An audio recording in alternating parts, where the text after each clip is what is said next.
Dag julle en welkom by vandag se oordeenking. Nou Paulus skryf in sy bekende Romeine 8 aan die einde, skryf hy daai twee verse wat ons almal ken, vers 38 en 39. Hy skryf die volgende, hy sê, een ding weet ek vas en seker, niks kan ons ooit van Christus se liefde skei nie. Nie dood of lewe, of engele of duiwelse magte nie. Nie ons vrees vir vandag of ons kommer oor môre nie. Ook die boaardse magte nie. Ja, hoegenaamd niks daarbo of onder in die dieptes of elders in die skepping sal ooit ons kan skei van die liefde wat God in Christus Jesus ons Here vir ons het nie. Nou ek weet dit is vir my so, dat wanneer iets teleurstellend of selfs tragies gebeur met mense om ons, sê ons dikwels met die beste bedoelings, iets goedhartig, maar tog naïef, en ook nie heeltemal Bybels nie. Ons sê die woorde, alles gebeur met 'n rede. Nou, ek het dit al so baie gebruik in die onvolwassenheid van my geloofsreis, in die naïwiteit van my verstaan van God se werk in die wêreld. En dalk het jy dit ook al gebruik in jou soeke na troos vir mense, in jou soeke na sin maak uit sekere gebeure. 'n Karakter in 'n boek het gereageer toe iemand hulle ook met hierdie woorde probeer bemoedig het.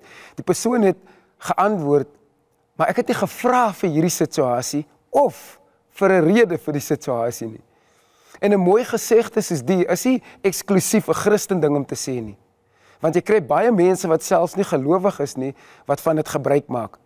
Omdat die mens van alle gelowe en alle oortuigings tog diep in ons harte hou ons vas aan die gedagte dat slegte dinge mos nie eintlik met goeie mense gebeur nie, of dat slegte dinge nie sonder rede kan gebeur nie.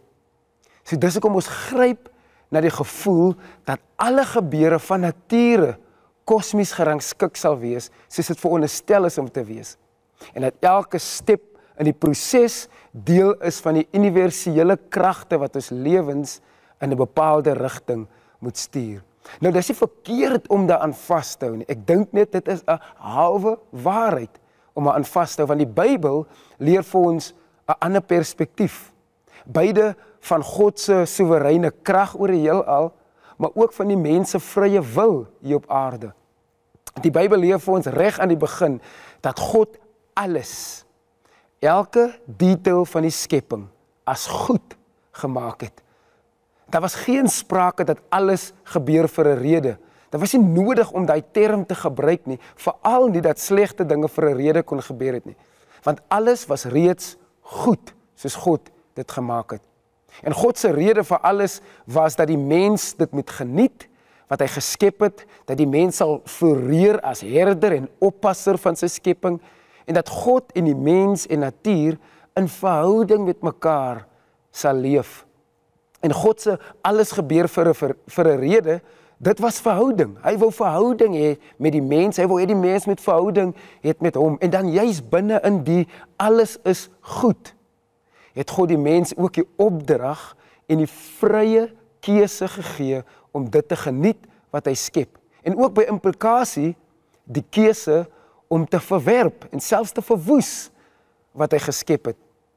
En as gevolg van die mens se ongehoorsaamheid het die sonde en die gebrokenheid en die dood die wêreld binnegetree. En dus bly ons eindeloos op soek na redes vir hoekom slegte dinge met mense gebeur. Want as ons na 'n rede soek wat buite die nagevolge van ons of ander se vrye keuses lê, het ons nie nodig om na God toe te gaan en te erken dat hy van die begin af alles goed gemaak het en dat ons vrye wil en ons eie wysheid ons nie altyd op die regte spoor sit nie. Dis hoekom Paulus se woorde in Romeine 8 so kragtig spesiaal is, want dit help ons om te besef die troos in ons lyding of die antwoord op ons onsekerheid of die rigtingwyser in ons afdwaal, dit lê nie in halwe waarhede soos alles gebeur met 'n rede nie. Nee, die troos en die wysheid lê in dat ek vas en seker weet, niks kan ons ooit van Christus se liefde skei nie. Nie die gebeure in my lewe of die redes vir die gebeure kan my skei van sy liefde nie. Daarom het ek nie meer nodig om te gryp na hierdie goed bedoelde frases nie. Ek gryp na God se woord. Ek gryp na die waarheid wat daar lê. Ek gryp na die bemoediging wat daar wag.